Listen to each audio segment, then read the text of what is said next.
नमस्कार दोस्तों, मैं अखिलेश एक बार फिर आप से अपने चैनल पे जुड़ता हूँ। दोस्तों आज हम लोग बात करेंगे गोलमेज सम्मेलन, इतिहास में गोलमेज सम्मेलन में। देखो, जियो का डाटा सस्ता है, लाइक शेयर बनता है, तो बाकी समझ गए आप। अब चलो हम अपने बात करते हैं, ठीक है। तो लाइक शेयर सब्सक्राइब करना ना भूलिएगा इस चैनल का, ठीक है। तो चलिए देखते हैं गोलमेज सम्मेलन 1930-1932। हमारे इतिहास में जब आजादी के समय साइमन कमीशन की रिपोर्ट आई, आप सभी को पता है किस लिए आई थी। जो भारत में कानून चल रहा था 1919 के बाद क्या हुआ था कि हर 10 साल में एक कमीशन आएगा जो भारत में विस्तार के लिए, प्रशासन के विस्तार के लिए रिपोर्ट बनाएगा, ठीक है। उसके हिसाब से बदलाव किए जाएंगे, इसलिए कानून आया था साइमन कमीशन।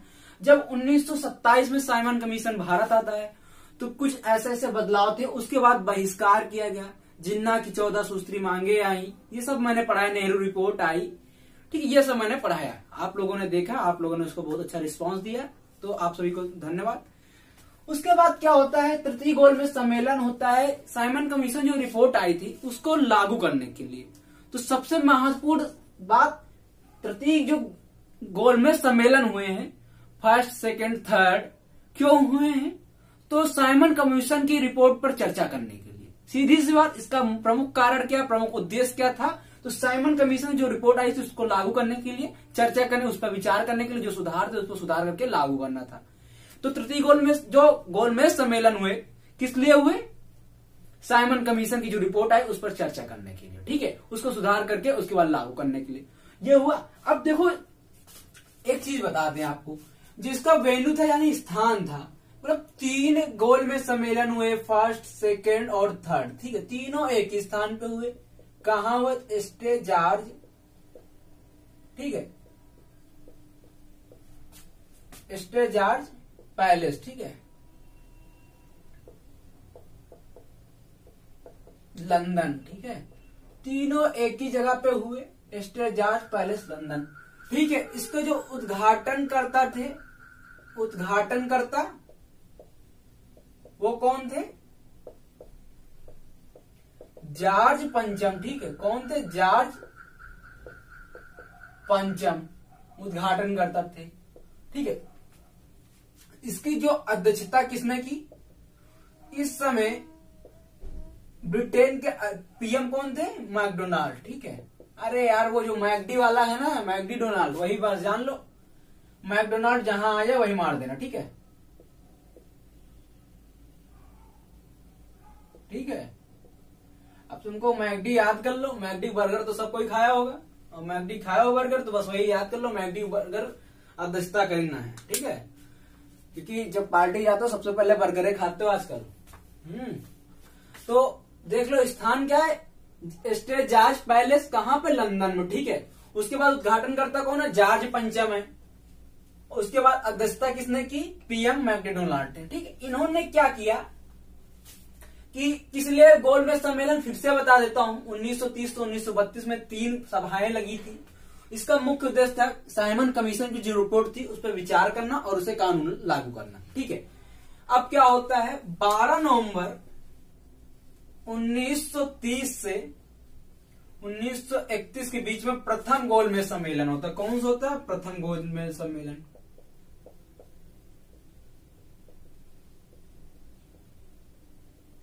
ठीक है। प्रथम गोलमेज सम्मेलन होता है। अब इसमें क्या होता है, 3 लोग, देखो ब्रिटेन में इस समय क्या था, 3 पार्टी थी। जो 3 पार्टी थी, यानी कि जो ब्रिटेन में 3 दल काम कर रहे थे। कौन थे? लिबरल, ये पहली थी। दूसरी कौन थी? कंजर्वेटिव,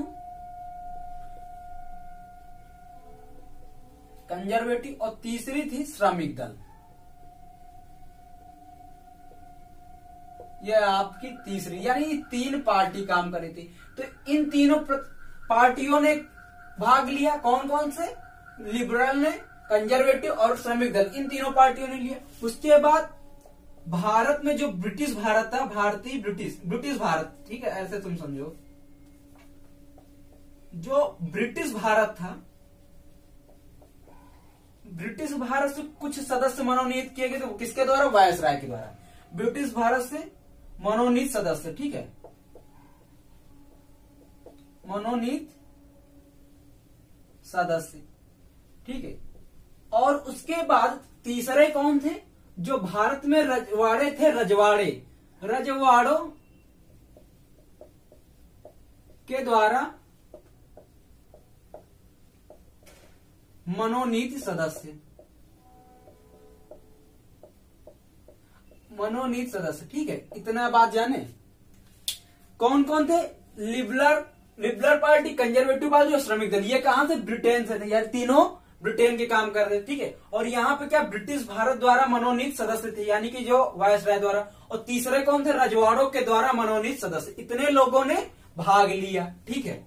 अच्छा, और कुछ लोगों ने भाग लिया, उनके बारे में भी ध्यान लो। जैसे मुस्लिम लीग था, ठीक है, दलित वर्ग के लोग थे, मुस्लिम लीग थे, और कई सारे पत्रकारों ने भाग लिया, ठीक है, राजकुमारों ने, इन सब लोगों ने भाग लिया। और यहां भारत में इस समय क्या हो रहा था, आप सभी को पता है, सविनय अवज्ञा आंदोलन गांधी जी द्वारा स्टार्ट हो गया था। कब हुआ था, 1930 में गांधी जी द्वारा क्या हुआ था, सविनय अवज्ञा आंदोलन। क्या हुआ 1930 में, सविनय अवज्ञा आंदोलन।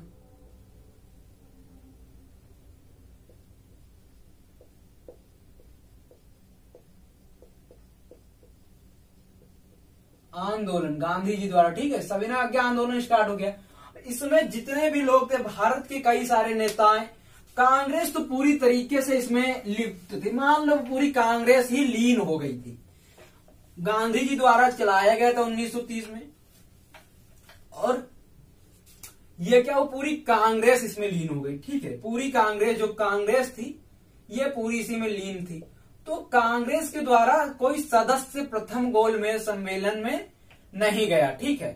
तो प्रथम गोलमेज सम्मेलन में कांग्रेस के द्वारा सदस्य नहीं गया। अब एक बात बताओ, जो आपकी पूरे देश की अभी तक मैंने जितना बताया, आपको पता होगा कांग्रेस यानी सबसे बड़ा प्रतिनिधित्व उभर के आ रही थी पार्टी एक पूरे देश में। क्या समझ में आया, देखो कैसे आ रही थी, क्योंकि ये दलितों के लिए भी थी, मुस्लिमों के लिए भी थी, ठीक है, दलितों के लिए थे, मुस्लिमों के लिए, सबके लिए। यानी गांधी जी जो जानते थे कि जो कांग्रेस पार्टी है ये पूरे भारत का प्रतिनिधित्व करती है।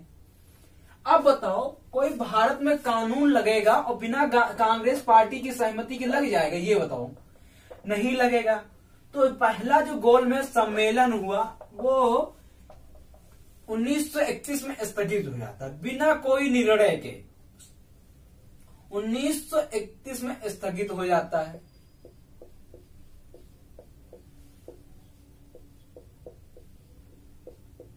अब क्वेश्चन क्या पूछेगा, प्रथम गोलमेज सम्मेलन की असफलता क्यों हुई, तो क्यों हुई, कांग्रेस की कोई सदस्य भाग नहीं लिया, इसलिए यह प्रथम गोलमेज सम्मेलन असफल रहा।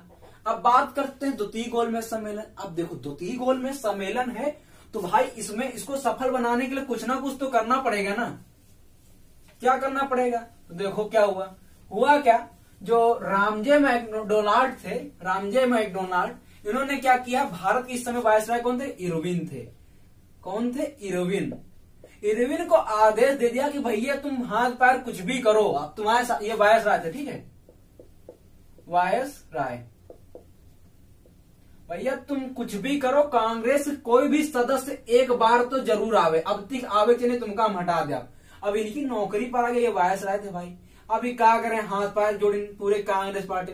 तो कांग्रेस जो पार्टी में हाथ पाए जोड़ी किसके द्वारा, रामजे मैकडोनाल्ड ने बोला, ठीक है, मैकडोनाल्ड जो यहाँ के पीएम थे, ठीक है, तो क्या नाम थे, रामजे मैकडोनाल्ड ने कहा, किससे, इरविन साहब थे। इरविन से कहा, वायसराय जो थे भारत की वायसराय प्रेजेंट टाइम में थे, ठीक है, 1931 में। इन्होंने किससे कहा, गांधी जी से, यानी कांग्रेस पार्टी से कहा, ठीक है। और उसके बाद सहमति बनती है, गांधी इरविन समझौता होता है। तो गांधी इरविन समझौता है, उसमें गांधी जी अपने कुछ मांगे रखते हैं, वो मांगे जब इरविन मांगते हैं तो गांधी जी द्वितीय गोलमेज सम्मेलन में भाग लेते हैं। तो आओ हम बताएं तुमका कौन कौन सी मांगे रही, कैसे कैसे बात हुई, उसके आगे फिर पूरी कहानी बताएं। चलो इतना आगे देखते हैं भैया। तो मांग क्या क्या थी गांधी इरविन की, इसके बारे में चर्चा करेंगे। लेकिन उसके बारे में देखो थोड़ा एक छोटी सी कहानी जानो। 25 जनवरी क्या होता है, 25 जनवरी को, ठीक है, 25 जनवरी को गांधी जी, 25 जनवरी 1931 की बात हो रही, ठीक है। कब की बात? 1931 के बारे में। 25 1931 क्या हो रहा है? गांधी जी और कांग्रेस के कुछ प्रमुख नेता जेल से रिहा हो जाते हैं। अब पूछो जेल कहां पहुंच जाते? जो सविनय अवज्ञा आंदोलन उस समय कांग्रेस के कुछ प्रमुख नेता, गांधी जी, पंडित जवाहरलाल नेहरू, ऐसा कई सारे नेता जेल में बंद हो जाते हैं, ठीक है। सविनय अवज्ञा आंदोलन के दौरान जो मैंने पहले बताया 1930 में स्टार्ट हुआ था, ठीक है। तो 25 जनवरी 1931 को कांग्रेस के गांधी जी सहित कई सारे नेता जेल से रिहा हो जाते हैं, और इस बार कोई शर्त नहीं दी जाती, ठीक है। ऐसे जब रिहा होते तो कोई ना कोई शर्त दी जाती है, आप अहिंसक नहीं कर सकते, ऐसे आंदोलन नहीं कर सकते, लेकिन इस बार कोई शर्त नहीं दी गई। कब रिहा हो रहे? तो 25 जनवरी 1931 को रिहा हो रहे हैं, ठीक है। रिहा हो जा रहे हैं गांधी जी साथ साथ कांग्रेस के कई और सारे नेता, ठीक है। उसके बाद क्या हो रहा है? जब ये रिहा हो जा रहे हैं, उसके बाद 15 फरवरी, लगभग 20 दिन बाद 1931 को क्या हो रहा है? 15 फरवरी 1931 को क्या हो रहा है? गांधी जी और इरविन की पहली बार मुलाकात होती है। गांधी जी और इरविन की पहली बार मुलाकात होती है, और लगभग ये 15 दिन तक का बातचीत चलती है। उसके बाद क्या होता है? 5 मार्च 1931 को गांधी और इरविन के बीच में समझौता होता है। क्या होता है? जिसे हम इतिहास में किस नाम से जानते हैं? गांधी इरविन समझौते के नाम से। तो कब होता है? 5 मार्च 1931 को गांधी इरविन समझौता होता है, ठीक है।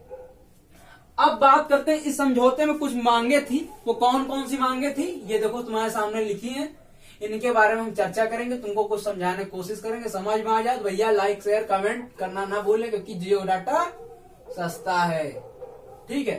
तो मांग क्या थी? गांधी जी ने अपनी जो मांगे रखी वो बता रहे हैं, ठीक है। इन सात जो गांधी जी ने अपनी मांगे किसके सामने रखी? इरविन के सामने रखी, जो कौन थे? वायसराय थे। इनको किसने आदेश दिया था? ब्रिटेन के प्रधानमंत्री मैकडोनाल्ड ने क्या कहा था? अब तक Gandhi second round table conference में नहीं तुम तुम्हारा खोपड़ी खा जाइए, ठीक है। तो का मतलब खोपड़ी ना खा जाइए, मतलब पहना कि नहीं तुमका पद से हटा दे, ऐसा समझ लो, ठीक है। तो मांगे क्या थी? गांधी जी ने पहली मांग रखी, हिंसात्मक अपराधी को छोड़कर सभी राजनीतिक कैदी को छोड़ दिया जाए। ध्यान दो ये वर्ड हिंसात्मक, अभी देखो इसी से हम थोड़ा आपको रिलेट करेंगे, आपको ऑटोमेटिक सारा समझ में आ जाएगा। ध्यान दो भी, हिंसात्मक अपराधी को छोड़कर सभी राजनीतिक कैदी को छोड़ दिया जाए, ये पहला था। दूसरा क्या बता रहा है? अपराहण की संपत्ति वापस ले ली जाए। जो अपराहण, जब इन लोग के जो भी चाहा इनके पास, इन सबको जब्त कर लिया था, अंग्रेजों ने सब कुछ जब्त कर लिया था, यानी सरकार ने उस समय जो ब्रिटिश सरकार थी सब कुछ जब्त कर लिया था भाई, जो खाना पीना जो भी जो पहने हुए थे सब जब्त कर लिया था, ठीक है। तो अपराहण की संपत्ति वापस ले लीजिए, यानी वापस कर दो हमारी संपत्ति को, गांधी जी ने कहा। उसके बाद विभिन्न प्रकार के जो जुर्माने थे, कई प्रकार के कर, टैक्स, जुर्माना लगाया जा रहा था, वसूली बंद की जाए। गांधी जी ने कहा विभिन्न प्रकार के जुर्माने की वसूली बंद कर दी जाए, जो हमसे टैक्स वसूली जुर्माने के रूप में लिए जा रहा है इसको सारा बंद कर दिया जाए। उसके बाद सरकारी सेवाओं से त्याग पत्र, कुछ लोग जो थे संगठन सविनय अवज्ञा आंदोलन में अपनी नौकरियां छोड़ के चले आए थे, तो उनसे क्या किया? सरकारी सेवाओं से त्याग पत्र दे चुके भारतीयों पर विचार विमर्श किया जाए, यानी फिर से विचार विमर्श किया जाए और उन्हें नौकरी के बारे में, उनकी पेंशन के बारे में कुछ सोचा जाए, ठीक है। गांधी जी ने अपनी चौथी मांग रखी। उसके बाद पांचवी मांग क्या रखी? समुद्र तट के निश्चित सीमा पर नमक बनाने का अधिकार, यानी समुद्र जो तट है, समुद्र किनारे कुछ निश्चित सीमा पर नमक बनाने का अधिकार किसको दे दिया? भारतीयों को अधिकार दे दिया कि भारतीय भी अपना अधिकार बना सकते, क्योंकि नमक, दांडी मार्च सुना आपने, नमक आंदोलन, दांडी मार्च, ये सब उसी के लिए, उसी के अधिकार में इन्होंने मांगा, ठीक है। उसके बाद जो छठवीं मांग क्या मांगी? मदिरा, यानी दारू, अफीम, गांजा, शुद्ध भाषा में कहा तो गांजा, इंग्लिश में कहा ड्रग्स, हाँ ये इसी के लेके पूरा बॉलीवुड एक्टिव है। गांजा, मदिरा, अफीम और विदेशी वस्तुओं की दुकानों पर शांतिपूर्ण ढंग से प्रदर्शन किया जाए। विदेशी वस्तुओं मतलब जो फॉरेन के जितने भी यहाँ पे व्यापारी लोग जो सामान बेच रहे थे, उनका हम लोग क्या कर रहे, सभी अवज्ञा आंदोलन में, असहयोग आंदोलन में इनके खिलाफ ही तो प्रदर्शन कर रहे थे। असहयोग आंदोलन का प्रमुख उद्देश्य ही क्या था कि हम तुम्हारी सरकार जितनी भी व्यवस्था है उनको हम असहयोग करेंगे, उस पर कोई साथ नहीं देंगे, और हम स्वयं खुद का स्कूल चलाएंगे, खुद की शिक्षा प्रदान करेंगे, खुद के वस्त्र बनाएंगे, ये सब थे ना, चरखे को प्रोत्साहन करेंगे। ये क्या था? असहयोग आंदोलन, सविनय अवज्ञा आंदोलन इसी कुछ कारण की चला था, ठीक है। अब क्या हो रहा है, तो शांतिपूर्ण ढंग से प्रदर्शन किए जाने का अधिकार। हाँ, हम प्रदर्शन करेंगे लेकिन शांतिपूर्ण ढंग से, हिंसक नहीं करेंगे, क्योंकि पहले बता चुके हिंसात्मक गांधी जी को पता नहीं था। आप सभी को पता होगा गांधी जी का सबसे प्रमुख शब्द क्या था, अहिंसा। हम कोई भी काम अहिंसा से जीत सकते हैं लेकिन हिंसा करके जीता नहीं जा सकता, ठीक है। उसके बाद जो सबसे आखिरी था, पुलिस जादियों की जांच की कराई जाए, मतलब जो पुलिस थी उस समय उनकी जांच समय समय पर कराई जाए, ठीक है, उनकी जांच कराई जाए।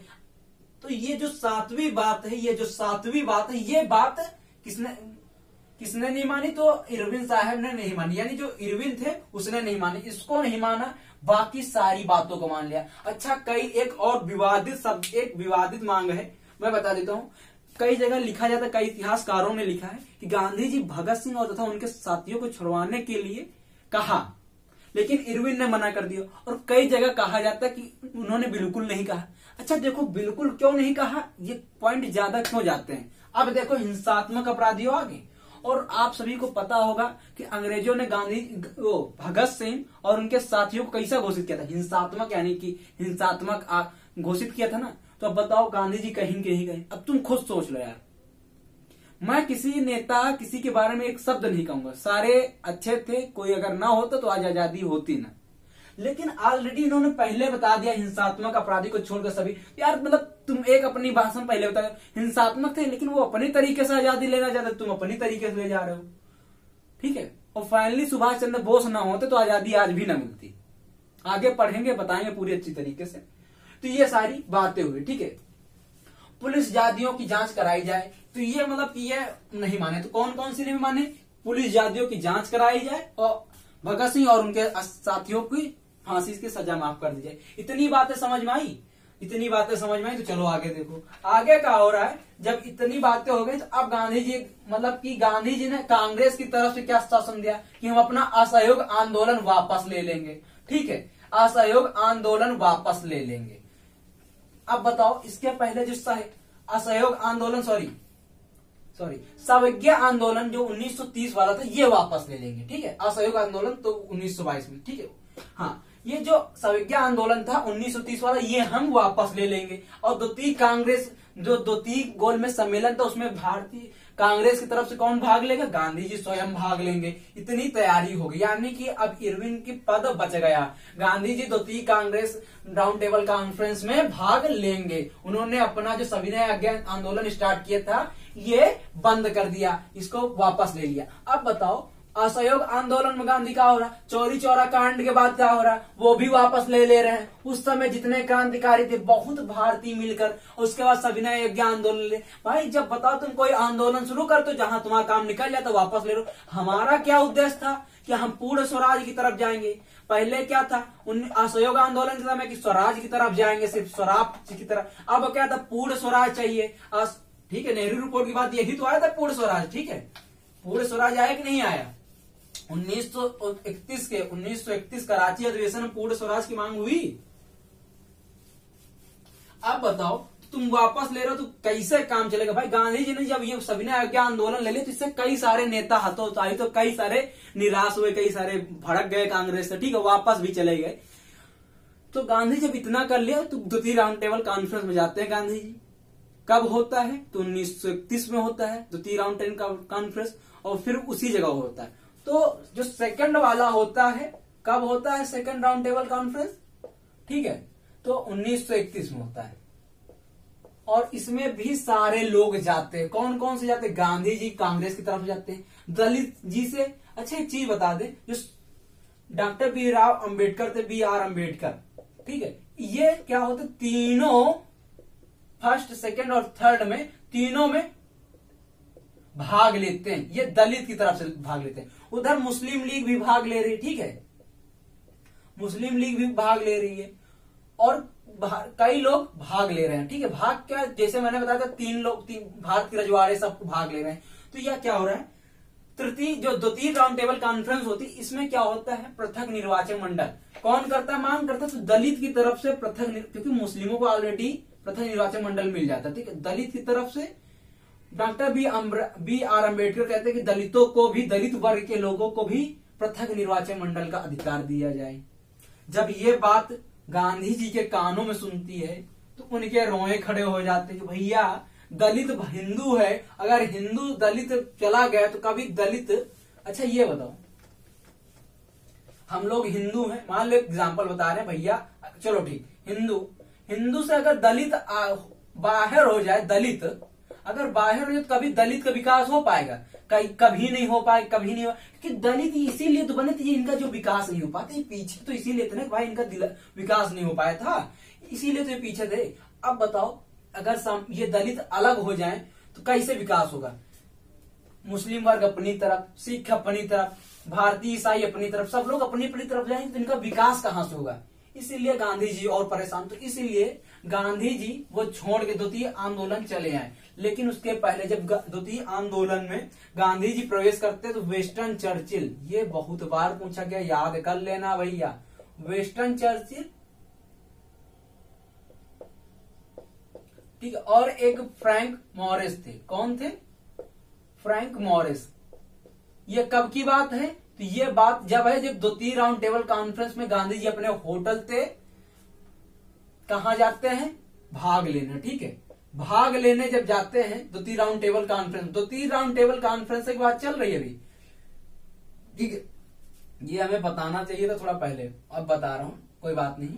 तो वेस्टर्न चर्चिल और फ्रैंक मॉरिस ये भी भाग लेते हैं। ये कहां से भाग लेते हैं? तो ये लेते हैं अंग्रेजों की तरफ से, ठीक है, यानी ब्रिटेन की तरफ से। और गांधी जी जो राउंड टेबल कॉन्फ्रेंस में गांधी जी कहां जाते हैं? भारतीय यानी कांग्रेस की तरफ जा रहे हैं ना। तो इनका पहनावा देखकर वेस्टर्न चर्चिल और फ्रैंक मॉरिस गांधी जी को क्या कहते हैं? अर्धनंगा फकीर, क्योंकि ये धोती कुर्ता पहन के चले गए, क्या?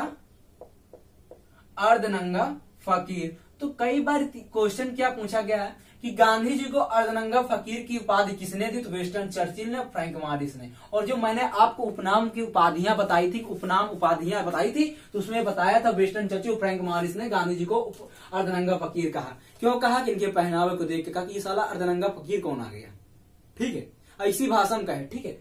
उसके बाद गांधी जी को अर्धनंगा फकीर कहा। और ये जब द्वितीय राउंड टेबल कॉन्फ्रेंस में अभी बताया ना, ये जब वापस चले आते हैं, भाग आते हैं, किस लिए? कि दलितों को प्रथम निर्वाचन मंडल नहीं मिलना चाहिए। और गांधी जी जानते थे अगर हम चले गए तो फिर ये वाली भी सभा बेकार निकल जाएगी, यानी द्वितीय राउंड टेबल कॉन्फ्रेंस जो हो रही थी ये भी असफल हो जाएगी। इसीलिए ये दोपहर में लंच के टाइम भाग आते हैं लंदन से और सीधे इंडिया में घुस जाते भैया, सीधे इंडिया चले आओ। तो जो द्वितीय राउंड टेबल कॉन्फ्रेंस हो जाती है वो कैंसिल हो जाती है। जो सेकंड राउंड टेबल कॉन्फ्रेंस होती है, सेकंड वाली, ये भी पास असफलता हो जाती है। क्यों असफल हो जाती है? क्योंकि ये पास ही नहीं हो पाती। गांधी जी जब है ही नहीं, तो गांधी जी पूरे देश का प्रतिनिधित्व कर रहे हैं, कांग्रेस का प्रतिनिधित्व कर रहे हैं। बिना कांग्रेस के यहाँ पे कोई संपत्ति हो पाएगी, कोई चीज बिल पास हो पाएगी? नहीं हो पाएगी। इसीलिए अब क्या होता है, इसके बाद जो यहाँ के मैकडोनाल्ड, रमजी मैकडोनाल्ड थे, वो क्या होते? गुस्सा आ जाते, एकदम गुस्सा आ जाते, और उसके बाद सांप्रदायिक अवार्ड पास कर देते। तो देखो सांप्रदायिक अवार्ड क्या है, इसके बारे में हम आगे चर्चा करते। इतनी बात समझ में आई? अगर समझ में आई तो प्लीज आगे देखो। उसके आगे देखते हैं दोस्तों। तो उसके आगे दोस्तों क्या होता है, जब गांधी जी द्वितीय गोलमेज सम्मेलन से वापस भाग आते तो वेस्टर्न चर्चिल और फ्रैंक मॉरिस क्या कहते हैं? इनको देशद्रोही कह देते हैं, ठीक है। तो ये भी कहते हैं जब भाग के वापस आते दूसरे। अच्छा क्यों भाग के आते हैं? तो क्यों आते हैं? जब जो पृथक निर्वाचन मंडल था मिल रहा था, किसको मिल रहा था? दलितों के लिए, इसलिए ये भाग के चले आते, ठीक है। अब इसी के बाद जब ये भाग के चले आते तो ये द्वितीय गोलमेज सम्मेलन भी असफल हो जाता है। इससे जो ब्रिटेन के प्रधानमंत्री थे, कौन थे? रामजे मैकडोनाल्ड, ठीक है। रामजे मैकडोनाल्ड क्या थे? वो पगला जाते हैं, एकदम बौरा जाते हैं। तो वो समझते गांधी जी ने हमारा अपमान कर दिया, हमारा कोई इज्जत ही नहीं है। तो उसके बाद ये क्या पास करते हैं? सांप्रदायिक पंचांग। क्या पास करते हैं? सांप्रदायिक पंचांग, जिसको हम इतिहास में किस नाम से जानते हैं? कैमुअल अवार्ड। देखो क्या पास करते हैं? सांप्रदायिक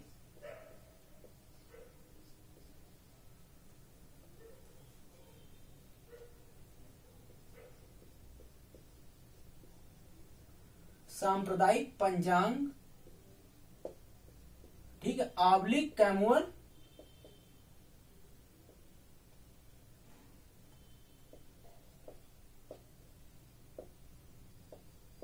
अवार्ड, ठीक। ये क्या है? तो ये पास कब होता है? 16 अगस्त 1932, ठीक है। क्योंकि जो राउंड टेबल कॉन्फ्रेंस कब हो रहा है, 1932 में हो रहा है ना। 16 अगस्त 1932 को किसके द्वारा, रमसे मैकडोनाल्ड, ये कौन थे, ब्रिटेन के प्रधानमंत्री थे, ठीक है। इनके द्वारा क्या हो रहा है, सांप्रदायिक पंचांग ऑब्लिक कैमुअल अवार्ड, जिसको हम और किस नाम से जानते हैं, कैमुअल अवार्ड। ये क्या है, तो ये क्या थी, इसमें देखो उच्च वर्ग,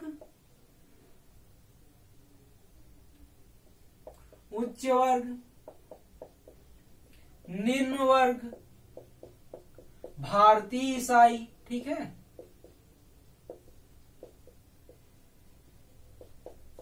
बौद्ध, ठीक है, सिख, एंग्लो भारतीय, ठीक, एंग्लो इंडियन, ठीक है, और अछूत दलित, जिनको हम छुआछूत वाली बात समझ रहे हो ना, अछूत दलित, ठीक है। इन सबको क्या दे दिया, पृथक निर्वाचक मंडल दे दिया, यानी कि पृथक निर्वाचक मंडल दे दिया इन सबको, इतनी लोगों को, ठीक है, पृथक निर्वाचन मंडल दे दिया। यानी कि जो सांप्रदायिक पंचांग यानी जो कैमुअल अवार्ड था, सांप्रदायिक का मतलब देखो, सांप्रदायिक का मतलब ही है किसी चीज को हिंसात्मक बनाना, ठीक है। अच्छा, ये ऐसा क्यों कर रहे थे, रैमसे मैकडोनाल्ड जानते थे कि अगर अब हमें भारत में अपना शासन बना के रखना है तो इन लोगों में आपस में फूट डालना ही पड़ेगा। देखो, भारत में भले ही राष्ट्रीयता की भावना प्रकट हो गई थी, लेकिन अभी भी जितने बड़े व्यापारी, जितने भी रोजगार थे, वो कहीं ना कहीं अपना आधिपत्य दिखाना चाहते थे, ठीक है। वो किसी न किसी तरीके से ब्रिटेन के प्रधानमंत्री की, ब्रिटिश सरकार की मदद ही कर रहे थे, क्योंकि देखो, अगर ये जो पृथक निर्वाचन मंडल दलित को मिल रहा है, बी आर अम्बेडकर के इंडिविजुअल नहीं, इनडायरेक्टली, प्रत्यक्ष रूप से नहीं, अप्रत्यक्ष रूप से, परोक्ष रूप से किसी न किसी तरीके से मदद तो हो ही रही, क्योंकि वो चाहते थे कि भारत में लोगों को बांटो और राज करो, यानी आपस में फूट डालो, राज करो की नीति शुरू से अपना के रखे थे। उसी चीज पे वो फिर से काबू होना चाहते थे, उसी को विस्तार कर रहे थे, ठीक है। उच्च वर्ग, निम्न वर्ग, भारतीय ईसाइयां, बौद्ध, सिख, ठीक है, बौद्ध और ये सिख, इन एंग्लो इंडियन अछूत दलित को पृथक निर्वाचन का मंडल दे देंगे, यानी इस सबको धीरे धीरे बांट देंगे।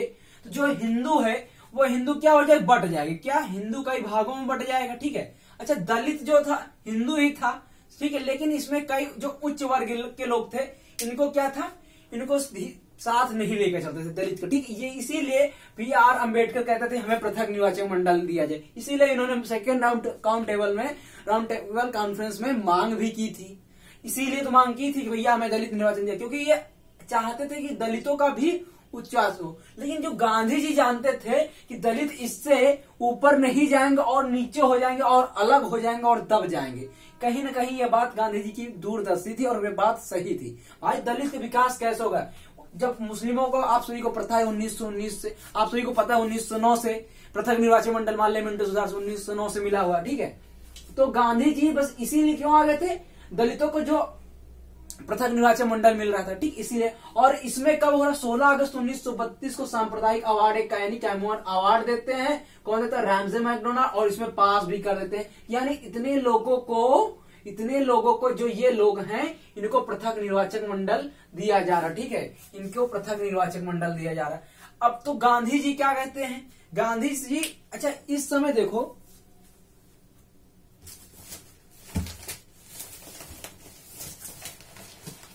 इस समय गांधी जी जब वहां से लौट के आते, कहां से, सेकंड राउंड टेबल कॉन्फ्रेंस से जब लौट के आते हैं गांधी जी, तो यहां पे जो लॉर्ड विलिंगटन थे, कौन थे, लॉर्ड विलिंगटन वायसराय थे इस समय, कौन थे, लॉर्ड विलिंगटन। ये क्या करते हैं, यहाँ के जितने बड़े नेता थे, पंडित जवाहरलाल नेहरू, खान अब्दुल गफ्फार खान, इन सबको क्या जेल में बंद कर देते, क्योंकि वहां के जो प्रधानमंत्री गुस्सा आ जाते हैं तो ऑर्डर देते, जितने भी यहाँ के बड़े नेता थे सबको जेल में बंद कर देते हैं। और गांधी जी वहां से आते ही फिर से क्या शुरू कर देते हैं, सविनय अवज्ञा आंदोलन फिर से दोबारा शुरू कर देते, और फिर गांधी जी को भी जेल में बंद कर दिया जाता है।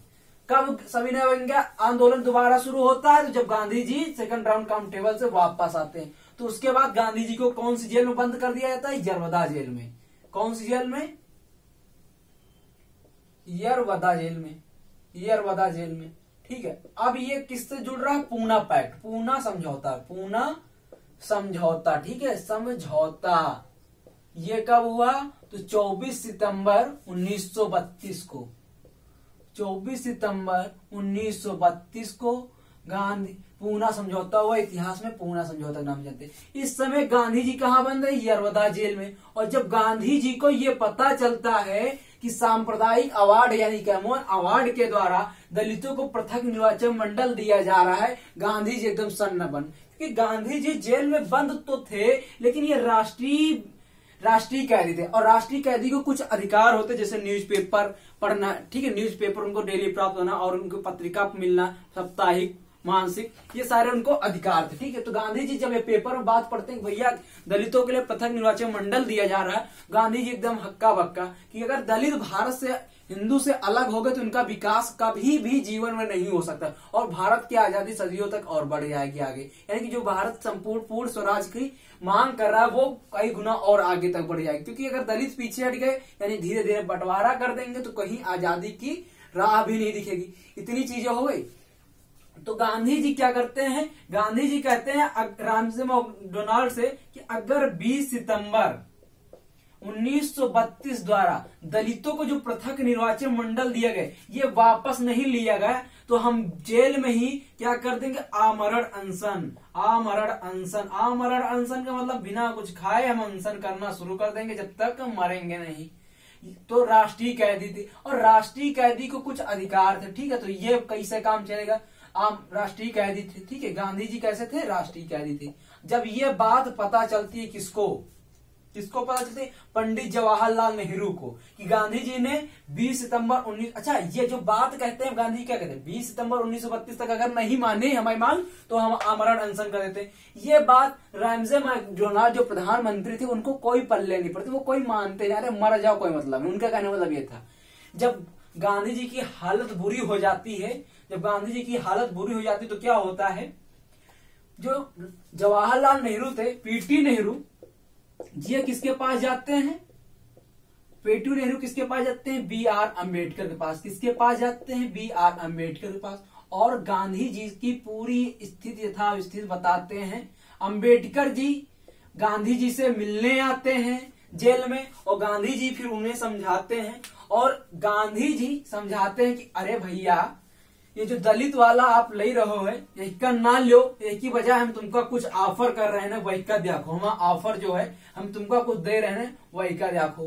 तो गांधी जी अब कहा दे रहे हैं दलितन के लिए? ये देखो इन्होंने क्या कहा, जो प्रांत है, प्रांत यानी जो स्टेट है, वहां पे आपकी जो 78 सीटें हैं, सॉरी 71 सीटें थी इनकी, इस समय यहाँ पे 71 सीटें थी, उनको बढ़ा कितना कर दे रहे हैं? 148 कर दे रहे हैं। यानी जो प्रांत में सीटें थी उसको बढ़ा के कितने कर दे रहे हैं? 71 कर रहे हैं। ये दलित के लिए पहले से कुछ सीटें निर्धारित थी, ठीक है, पहले और बाद में, ठीक है। तो पहले कितनी थी? 71 सीटें थी, उसको बढ़ा कितने करे दे रहे हैं? प्रांत में 148 कर दे। और जो सेंट्रल है यानी केंद्र में आपकी 3% यानी दलित के लिए 18% सीटें निर्धारित कर देगी, पक्की कर दी गई, ठीक है, निर्धारित कर दी गई, ठीक है। दलित के लिए केंद्र में 18% सीटें निर्धारित कर दी। ये बात डॉक्टर बी अम्बेडकर को पसंद आती है, और ये भैया हाँ ठीक है, दलित निर्वाचन, ये जो पृथक निर्वाचन मंडल था इसको वापस ले लेते, ठीक है। तो ये क्या था? पूना समझौता, पूना पैक्ट कब होता है? 24 सितंबर 1932 को। किसके मध्य? तो डॉक्टर बी.आर. अम्बेडकर और गांधी जी के मध्य होता है, जिसमें क्या होता है? केंद्र में 18% सीटें बढ़ा दी जाती हैं, तथा जो 78 सीटें प्रांत में दी गई थी, प्रांत की 78 सीटों को बढ़ाकर 148 सीटें कर दी गई, ठीक है। यानी 71 सीटें जो थी, सॉरी 71 सीटें जो थी उसको 148 सीटें कर दी गई। ये किसको हम जानते हैं? इतिहास में पूना समझौता का। जब इसके बाद क्या होता है? इसके बाद आता है तृतीय राउंड टेबल कॉन्फ्रेंस, यानी थर्ड राउंड टेबल कॉन्फ्रेंस। ये कब होता है? ये 1932 में होता है तुम्हारा, 7 सितंबर से दिसंबर के बीच, दिसंबर 1932 में, ठीक है। 7 सितंबर 1932 से दिसंबर 1932 के बीच में होता है। कब होता है? थर्ड राउंड, तीसरा गोलमेज सम्मेलन।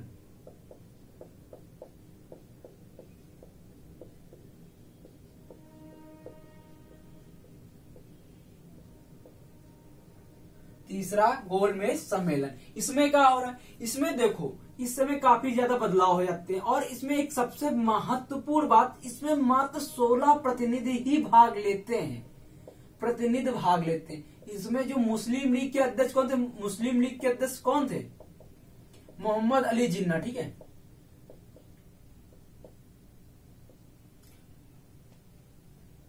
अध्यक्ष जो थे मोहम्मद अली जिन्ना, ये भाग नहीं लेते, ठीक है। मुस्लिम लीग के अध्यक्ष जो जिन्ना थे ये भाग नहीं लेते हैं, भाग नहीं लेते हैं, ठीक है, लेते हैं। मोहम्मद अली जिन्ना तृतीय राउंड टेबल कॉन्फ्रेंस में भाग नहीं लेते हैं। और जो ब्रिटेन की लेबर पार्टी थी, लेबर पार्टी मैंने बताया था ना, लेबर पार्टी, वो भी भाग नहीं लेती, ब्रिटेन की लेबर पार्टी भाग नहीं लेती। और उसके बाद कौन भाग नहीं लेता, तो कांग्रेस भाग नहीं लेती।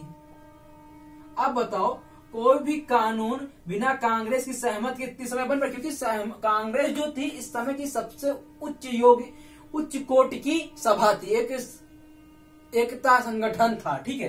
तो अब बताओ यहाँ पे कोई भी काम बन पाएगा, कोई नहीं काम बन पाएगा। अच्छा एक चीज और बता दें, यहाँ से एक चीज का उदय हो रहा है, पाकिस्तान का उदय हो रहा है। और पहली बार तृतीय गोलमेज सम्मेलन में ही पाकिस्तान का उदय हो रहा है। पाकिस्तान का उदय मतलब एक छात्र था जो इसमें भाग लेता है, वो कौन था, चौधरी रहमत अली। कौन था, चौधरी रहमत अली। ये क्या करता है, चौधरी रहमत अली एक छात्र संघ का नेता था, छात्र संघ का नेता था, ठीक है। और ये इसमें भाग लेता, ठीक है, भाग लेता। ये क्या कहता है, पाकिस्तान को बताता है, ठीक है। पी कहां से आया, तो पंजाब से पी आया है, इसका पंजाब से पी आया है, तो वो पाकिस्तान है।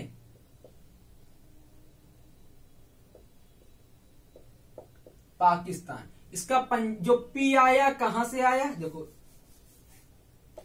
पी कहां से आया, पंजाब से आया। ए जो है, ये जो मात्रा लगी पाक वाली, ये कहां से आ रहा है, अफगान से आ रहा है। कहां से आ रहा है, अफगान से आ रहा है। और जो की है, की यानी कश्मीर, की से क्या आ रहा है, कश्मीर। और तांस जो पाकिस्तान है, किस था, ये जो किस से कट रहा है, इससे कश्मीर आ रहा था। जो तान था ये कौन था, बलूचिस्तान। इस समय एक स्थान कौन था, बलूचिस्तान, ठीक है, बलूचिस्तान। बलूचिस्तान जो है तान, ये बलूचिस्तान से क्या काट लिए, तान काट लिए। पीस जो पाकिस्तान में जो पी था, जो पंजाब से आया, ए जो आया अफगान से आया, की कहां से आया, कश्मीर से आया, और बलूचिस्तान से कहा आएगा, तान आ गया, ठीक है, ये तान आ गया। अच्छा इसको ऐसे लिख देना, हाँ वही तो, ये तान और इधर बलूचिस्तान, ठीक है। अब समझ में आ गया ना, बलूचिस्तान से कहा है, तान आ गए। और यहां से पाकिस्तान शब्द की उत्पत्ति हुई। किसकी उत्पत्ति हुई, पाकिस्तान शब्द की उत्पत्ति हुई। तो तृतीय राउंड टेबल कॉन्फ्रेंस में क्या होता है, पाकिस्तान की शब्द की उत्पत्ति होती है।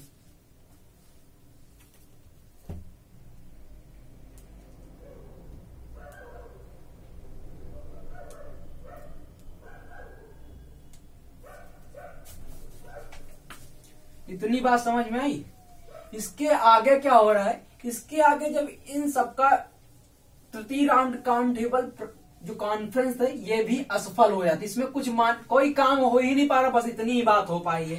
तो यानी कि तीनों राउंड टेबल जो कॉन्फ्रेंस थे असफल हुए, इसका कोई मतलब नहीं निकला, फालतू केवल टाइम व्यतीत किया गया, ठीक है। इसके बाद 1931, ठीक है, 1931 से 33 के बीच में जो भारत सचिव थे कौन थे,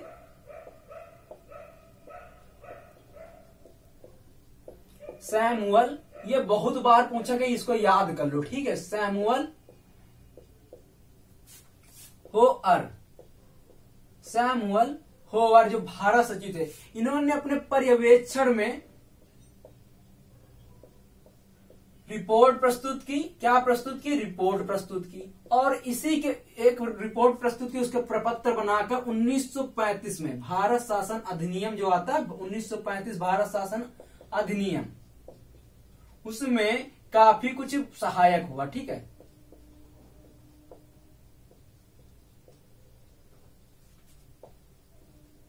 तो जो भारत शासन अधिनियम आता है उसमें किसकी रिपोर्ट प्रस्तुत होती? सैमुअल होवर की। किसकी? सैमुअल होवर की। और कौन थे ये? भारत सचिव थे। कब से कब? 1931 से 33 के बीच में भारत सचिव थे। इन्होंने अपनी पर्यवेक्षण की, उसके बाद अपना रिपोर्ट प्रस्तुत किया और भारत शासन अधिनियम 1935 में बहुत सारी सहायक के रूप में काम किया। तो दोस्तों ये थे राउंड टेबल कॉन्फ्रेंस, जो प्रथम, द्वितीय, तृतीय और इसके साथ साथ पूजा समझौता, पूना समझौता, जितने समझौते थे मैंने सारे समझाए। अगर ये वीडियो आपके लिए हेल्पफुल है, अगर आपको कहीं से मदद लग रही है, अच्छा लग रहा है, तो प्लीज चैनल को लाइक करें, शेयर करें, सब्सक्राइब करना ना भूलें। थैंक यू दोस्तों, बाय, गुड नाइट, जय हिंद दोस्तों, बाय बाय, जय हिंद दोस्तों।